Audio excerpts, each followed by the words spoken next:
Andy White. Andy White, Danny D'Angelo, how are you, sir? You're not bad, you? Never felt better, never had more. Andy, I'm calling on some commercial space. I'm interested in talking lease terms here in Randolph. Landlord there, yeah. You are the right guy. So, Andy, there's a coin laundry there, and that is what I am intrigued by. I've been in coin and cash laundries in 3 states for 16 years. And my partner and I do what we're doing now. We scout these existing locations, always looking for, underperforming is a nice way to put it. Broken equipment. Laundromats aren't exactly glamorous businesses, but they can be done properly. People can spend money and invest in them, and they can be really nice. And that's kind of what we do. And the beginning of that is this. We reach out when we see these underperforming stores. We're looking for potential long-term leases, and then we renew them. We put new equipment in and operate successfully. I'm not a specter of death. I'm not trying to bully you or them or throw them out. I can't do that, frankly. At the end of the day, nothing lasts forever. And if and when the timing is correct, we want to talk lease terms with you and spend the money on equipment and hopefully end up with another jewel in the crown. Yeah. Well, we've got. This is this is an existing tenant in the shopping center paying the landlord rent. Yep. So, I just need to find out the details of that lease. That would be great. If it's it's long term. So let's play it out. Let's say that their lease is coming up, and landlord, for whatever reason, isn't happy with them and wants to make a change. That's when you enter the picture and come in and take it over? Yeah, it's a non-hostile takeover through a lease. And, here's the thing. It's funny because it's a laundromat. And so you, Andy, me, Danny, we don't frequent these stores. I don't send my wife to one on the weekend. It's something you can live without your entire adult life. But folks need them. And many times they're neglected for that reason. So for us, I bought my first store 16 years ago. Big mistake. Now what I do is this. Physically walk the locations in the cities we're looking to expand into or already exist in. When we see stores like this, 60% of this equipment's out of order. The stuff that's actually working is 25 years old. The ceiling is caved in. The ceiling is leaking. They've got electrical issues left and right. My dad was a contractor, so it's not hard to tell. Are you talking about this particular space or just any particular space? Put together a bit of a dossier. There's a couple machines missing, for instance. We hold $2 million insurance policies with X Insurance. We know that we don't want some kid to get hurt, God forbid, but they've removed a machine for service and they left it. So you've got a gaping hole where you've got 220 electric and water, and kids like to play hide and seek, just saying. It's a hazard. And I'm speaking of this store. We compile a bit of a list. And it's a place that's open to the public without any employees, so we're able to walk the store. But the way we do things, when the time comes, and I don't know if it's today, tomorrow, or perhaps yesterday, we want to talk terms with you and sign a long-term lease. The tenant vacates. They can have their equipment. They typically don't take it because it's junk. And what I'm really after, Andy, is infrastructure. The gas, water, electric is in the walls. That's all I want. Right, exactly. Yeah, and plumbing. Right. I'm 100,000 plus in the positive column from day one because I'm not going to build a laundromat. No, thank you. But again, it's non-hostile. We're so used to the phone ringing and a guy is selling a newspaper and you're like, I don't want it. Goodbye. Well, I'm not selling anything. I'm offering a long-term lease. And again, I'm not a broker. I don't flip or sell my stores. We're your guarantors. Yeah. Let me ask you this. Just tell me a little bit, again, because the owner is a somewhat hands-on owner, but not quite. She's not walking into all these tenant spaces all the time and checking them out. She probably doesn't even know what's going on in this particular space. Right. I know the type. So just tell me again. You went in there and you saw that some of the machines aren't even working. What percentage would you say of the machines aren't even working? We were in there 3 weeks ago, and 60% of the equipment is out of order. Okay. The bathroom ceiling has fallen in. The ceiling in the common area is non-existent and leaking. There's exposed 110 wires. The equipment that is working is 25 plus years old. It's beyond end of life. It's like when an Uber shows up, dude, and it's a 1987 Corolla. You probably ain't getting in that car. Yeah, right. And for us, I mean, look, I can email you photos of what we saw when we walked the store. We took pictures. It's just not.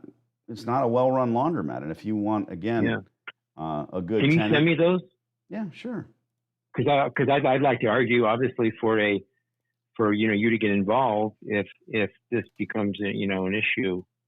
I'll send you the photos. It's not the first time for me. Do. I had a landlord that I was communicating with here in Massachusetts for maybe a year, and he was kind of standoffish. He's a nice guy, and I don't expect anybody to throw out a tenant, especially because of my interjection of my concepts, ideas, and the wings of that butterfly is not my MO. But eventually we walked the store and we saw that someone had taken a blowtorch to the change machine. Well, you can't get in it with a blowtorch, but they burnt the wall. And that landlord in particular was pretty upset. He said, you know what? Yeah. That's it. He said, can you send me pictures? I said, sure. I mean, he could have gone over there. I know what it's like to own commercial space. I do. And I don't, you can't be hands-on everywhere. But I'm not trying to throw this dude under the bus.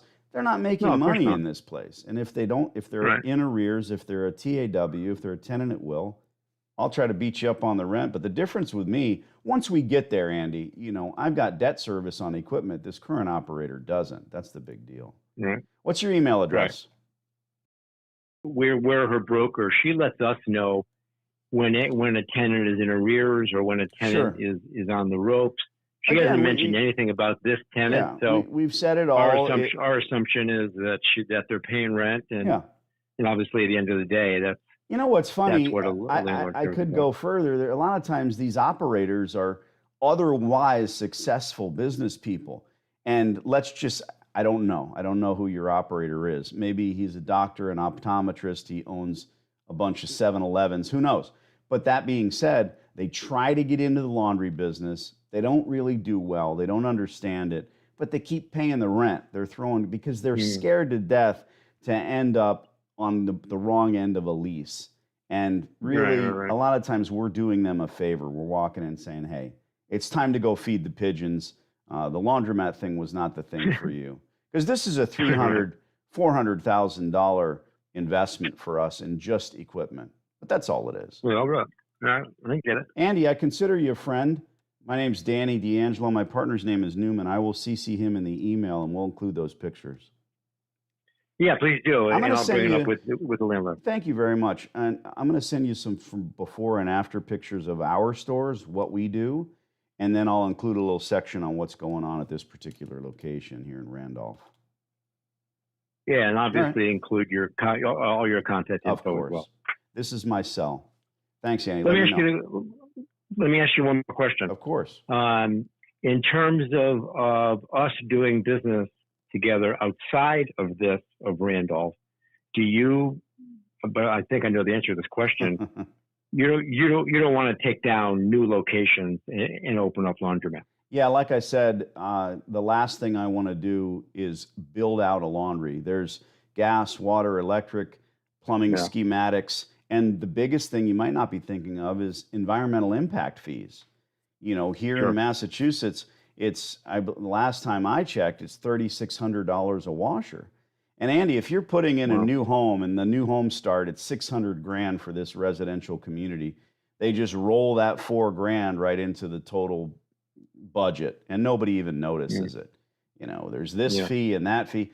Nobody wants a new washing machine because you're going to be polluting the ground. Well, the truth is, all these impact fees are already grandfathered in here, so that's part of the reason we like to take over existing stores.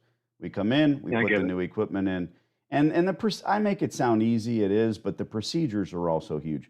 the way we operate. They don't have an attendant here. You've got a business that's open. They don't keep the proper hours, even the ones that they posted. You know, I could go on and on ad nauseum, but I'm not here to hurt anybody's feelings. Hey, the TV doesn't work. You know, who cares? It's a laundromat, but it should. We use Alexa systems in our stores. Why not? I got it at my house. Let the customers use it. Yeah. Andy, God bless. We'll talk soon. Thanks for the call. Take care, buddy. Well, Newman, that's what I call an expert Danny talk, right? Where this guy, not only like many, many real estate agents, takes my discussion, my prowess in the laundromat field, and puts it in a deep, dark place where he's going to go back to the landlord and say, hey, this 10-minute conversation turns into a 10-second, hey, this guy knows his stuff, right? We can't expect him to tell him everything. Not only that, but also he's like, could you tell me what you saw there? Because he wants to be a good doobie and go run to the landlady, who it sounds like is very, very hands-off. So if you have more photos of this particular location, I want you to send all the pictures from this store with a list to me. The sooner you email it to me, the sooner I can forward it to him. Okay, I'll do that tomorrow. That's not that soon, but as quick as you can, I'll fire it back off to him. Okay, so I'll just let you know that I sent it over to you. You let me know. Send me a text and say, yo, email done been sent.